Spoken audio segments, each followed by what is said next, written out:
பெரிய பெரிய பல்கலைக்கழகங்கள் இருக்கக்கூடிய லெக்சரர்களாக இருக்கலாம், மிகப்பெரிய பிரசித்தம் பெற்ற டாக்டர்களாக இருக்கலாம், இன்ஜினியர்களாக இருக்கலாம், எப்படிப்பட்ட பட்டதாரிகளாக இருப்பினும், ஏன் கற்று தேர்ந்த திறமைசாலிகளான உலமாக்களாக இருக்கலாம், குர்ஆன் ஹதீஸை கற்றும் அவர்களுடைய உள்ளத்திலே மார்க்கத்தை எடுத்து நடிக்கிறது, உலகத்தை சம்பாதிக்க வேண்டும் என்ற எண்ணம் கொண்டவர்களாக இருக்கிறது. மார்க்கத்தை படித்தும் அவர்களுடைய வெளி உறுப்புகளினால் பாவச் செயல்களை செய்து கொண்டிருக்கிறார்கள் என்றால் அவர்கள் படித்த உலமாக்கள் என்று உலகம் பட்டம் கொடுத்திருக்கலாம். அல்லாஹ்விடத்திலே மடையர்கள், மடமை அவர்களிடத்திலே குடிக்கொண்டிருக்கின்றது என்பதற்கு அடையாளம் என்று எங்களுடைய ஷேகுனா அபுல் ஹசன் அலியுனி ஷாதுலி ரலியல்லாஹு அன்ஹு அவர்கள் நமக்கு புத்தி சொல்லி தந்திருக்கின்றார்கள். இன்னும் சொன்னார்கள், மன் தல்லக அல துன்யா ஃபகத் கஷக. உனக்கு யாராவது துனியாவுடைய லைனை காட்டி தந்தா நீ நல்லா நினைச்சுக்கோ, அவன் உன்னை ஏமாத்துறான். யார் சரி உனக்கு முழுக்க முழுக்க துனியாவுடைய லைனை தான் காட்டி தாராரு, அல்லாஹ்வுடைய தூதருடைய நல்லடியார்களுடைய அவுலியாக்களுடைய விடயங்களை சொல்லித் தருவதில்லை, துனியாவை தான் காட்டி தருகிறார் என்றால் அவர் உன்னை ஏமாற்றிக் கொண்டிருக்கிறார். அவனுடைய வலையில் மாட்டிக்கொள்ளாதே. வமன் தல்லக அலல் அமலி ஃபகத் இத்தபாக. உனக்கு ஏதாவது ஒரு அமலை காட்டி தந்தால், ஒரு இபாதத்தை காட்டி தந்தால், நீ நல்லவனாக இருக்க வேண்டும் என்று அவர் உன்னை ஃபாலோ பண்ணி கொண்டு வருகிறார். ஒரு நல்ல காரியம் தான். வமன் தல்லக அலல்லாஹி ஃபகத் நஸஹக.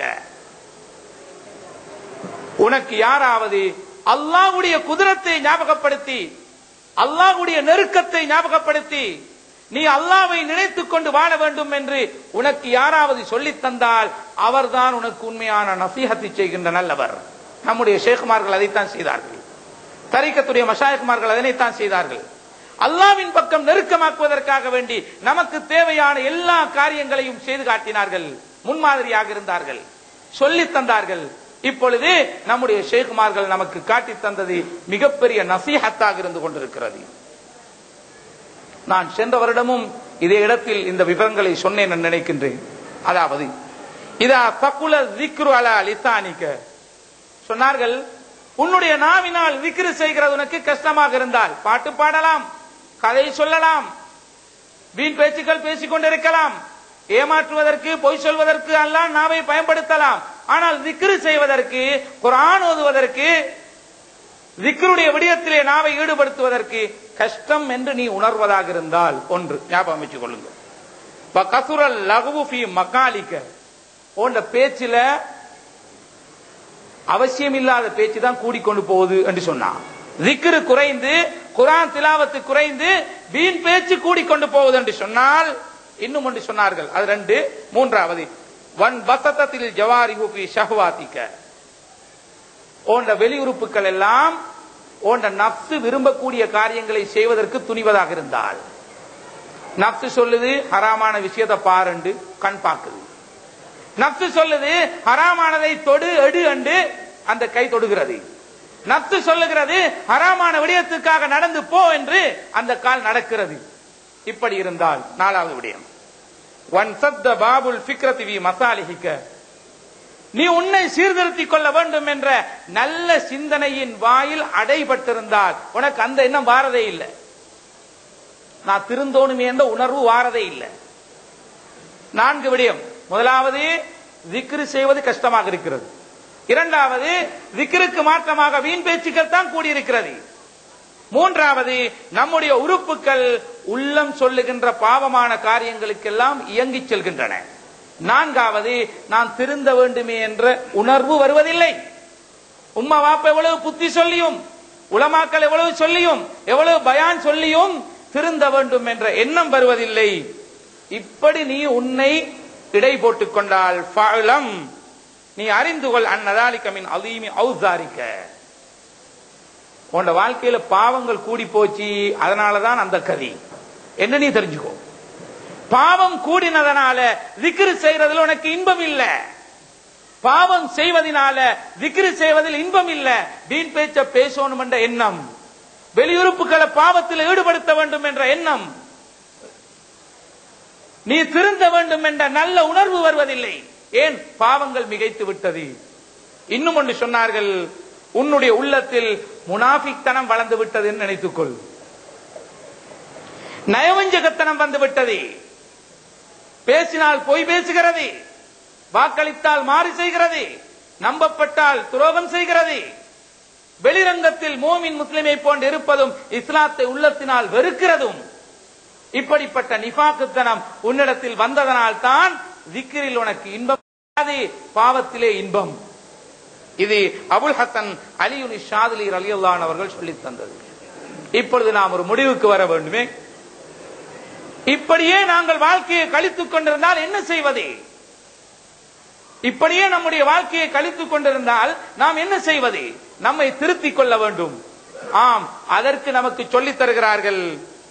வலைத்தலக தரீகுன் இல்ல தௌபது வல் இஸ்லாஹு வல் இஅ்திஸாமு வல் இக்லாஸு ஃபீ தீனில்லாஹ். நீ இந்த நிலையிலிருந்து மாற வேண்டும் என்றால், zikr செய்வதில் இன்பம் இல்லை, பாவத்தை பேசுவதில் இன்பம், பாவத்தை செய்வதில் இன்பம், உள்ளம் எதை விரும்புகிறதோ அதற்கெல்லாம் இடம் கொடுக்கிறது. இப்படியான ஒரு மாசுபட்ட, ஒரு தூய்மை இல்லாத வாழ்க்கையில் நீ மாட்டிக்கொண்டிருந்தால் உனக்கு திருந்திக் கொள்வதற்கு ஒரே ஒரு வழி சொல்லுகிறேன். நீ அதிகமாக தௌபா செய்ய வேண்டும்.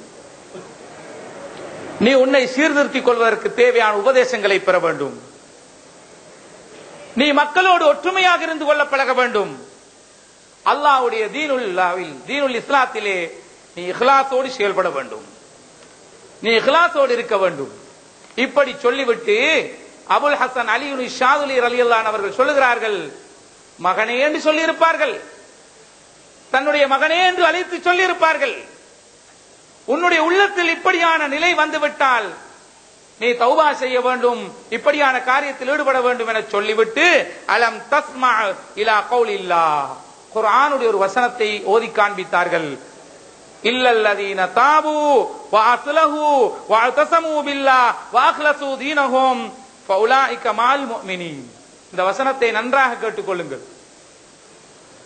சையதுனா அபுல் ஹசன் அலியுனி ஷாதுலி ரலியல்லாஹு அன்ஹு அவர்கள் எந்த பல விடயங்களை நமக்கு சொன்னார்களோ அந்த விடயங்கள் உள்ளடங்கிய வசனம். அல்லாஹ் சொல்லுகிறான், இல்லல்லதீன தாபு, தௌபா வந்து விட்டது, வ அஸ்லஹு, இஸ்லாஹ் வந்து விட்டது, வஅத்தஸமு பில்லாஹ், அல்-இஅ்திஸாமு பில்லாஹ் வந்து விட்டது, வ அக்லஸு தீனஹும் லில்லாஹ், அல்லாஹ்வுடைய தீனிலே இக்லாஸோடு இருப்பது வந்து விட்டது. இப்படியான சூழ்நிலைக்கு யார் தன்னை மாற்றிக் கொண்டார்களோ ஃபஉலாயிக மஅல் முஃமினீன், அவர்கள் மூமின்கள் உடன் இருக்கிறார். அல்லாஹ் அப்படி சொல்லி இருக்கிறான். அபுல் ஹசன் அலியுனி ஷாதுலி ரலியல்லாஹு அன்ஹு அவர்கள் சொல்லுகிறார்கள், நீ நன்றாக சிந்திக்கின்ற மனிதனாக இருந்தால் சிந்தித்து பார். அல்லாஹ் ஃபஉலாயிக மினல் முஃமினீன் என்று சொல்லவில்லை, ஃபஉலாயிக மினல் முஃமினீன் என்று சொல்லவில்லை. யார் பாவத்திலே இருந்து தௌபா செய்து தன்னை திருத்தி நல்ல நிலைக்கு மாறிக்கொள்கிறார்களோ அவர்கள் மோமீன்களில் நின்றும் உள்ளவர் என்று அல்லாஹ் சொல்லவில்லை. மோமீன்கள் உடன் சேர்ந்து விட்டார், மோமீன்கள் உடன் சேர்ந்து விட்டார். இப்பொழுது நல்லவராக மாறுவதற்குரிய வழியை சொல்லி தந்தார்கள். ஆக அன்புக்குரியவர்களே, உலகில் தோன்றிய தரீகாக்கள் எல்லாம் ஹக்கை வளர்த்தது. உலகில் தோன்றிய சகல தரீகாக்களும் ஒரு அடியான் அல்லாஹ்வை போய் சேர்வதற்குரிய வழியை காட்டிக் கொடுத்தது. இன்றைய நவீன யுகத்தில் புது புது கொள்கைகள் வந்து, புது புது இயக்கங்கள் வந்து அவர்களுடைய அறிவுகளை காட்டி அறிவின் மூலமாகத்தான் இஸ்லாத்தை விளங்கலாம் என்றெல்லாம் விமர்சனம் செய்வார்கள். இதை நாங்கள் நம்பி நம்முடைய நாடாக்களை கைவிட்டுவிடக் கூடாது. நாடாக்கள் காட்டி தந்த வழிமுறைகளை நாங்கள் பின்பற்ற தவறிவிடக் கூடாது. ஏனென்று சொன்னால் அவர்கள் அடியார்கள் அல்லாஹ்வுடன் தொடர்பாகுவதற்கு என்னென்ன வழிகள் இருக்கின்றதோ அந்த வழிகளைத்தான் ஏற்படுத்தினார்கள். நீ அறிவை நம்பாதே, உலகத்தில் கிடைக்கும் உதவியை நம்பாதே, உன்னுடைய அமலை நம்பி இருந்து விடாதே. நீ எப்பொழுதும் அல்லாஹ்வுடன் இருந்து கொள்ளப்பார், அல்லாஹ்வுடன் உன்னுடைய தொடர்பை வைத்துக் கொள்ளப்பார். உன்னுடைய உள்ளம் எப்பொழுதும் அல்லாஹ்வை நினைத்திருக்கக்கூடிய, அல்லாஹ்வுக்கு பொருத்தமான காரியங்களை உன்னுடைய உடம்பு செய்யக்கூடிய உடம்பாக நீ ஆக்கிக் கொள்ளப்பார் என்றுதான் சொன்னார்கள். எனவே தரீக்கத்துடைய உள் இரகசியங்களை புரிந்து கொள்ளாமல் சிலர் சொல்லலாம், இதெல்லாம் என்ன பித்அத்துகள், இதெல்லாம் இந்த நவீன உலகத்திற்கு சரி வருமா? இந்த அவுலியாக்களுடைய கராமத்துகளை சொல்லிக் கொண்டிருந்தால் சரி வருமா? அவுலியாக்களுடைய விடயங்களை பேசிக் கொண்டிருந்தால் சரி வருமா? இது இன்றைய யுகத்துக்கு பொருந்துமா? அது அவர்களுடைய அறிவின் மட்டம், இஸ்லாமிய வரலாற்றையும் தரீகாக்களுடைய நுணுக்கங்களையும் ஷேகுமார்கள் நமக்கு சொல்லி தந்திருக்கக்கூடிய தரீகாக்களுடைய உசூல்களையும் ஆழமாக சிந்திக்கின்ற பொழுது சத்திய தீனுல் இஸ்லாத்தை உலகத்தில் காக்கச் செய்வதற்காக அரும் பாடுபட்ட தியாக செம்மல்கள் தான் அந்த ஷேகுமார்கள் மஷாயிகுமார்கள் என்பதில் சந்தேகமே கிடையாது. எனவே மௌத்து வரைக்கும் நாம் எல்லோரும் அந்த ஷேகுமார்களை அன்பு கொண்டவர்களாக மஷாயிகுமார்களுடைய துஆ பரக்கத்துக்கு உரித்தானவர்களாக வாழ்வோமாக. எல்லாம் வல்ல அல்லாஹ் நம் அனைவர்களுக்கும் அதற்கு தௌஃபீக் செய்வானாக. வ ஆகிரு தஅவானா அல்ஹம்துலில்லாஹி ரப்பில் ஆலமீன்.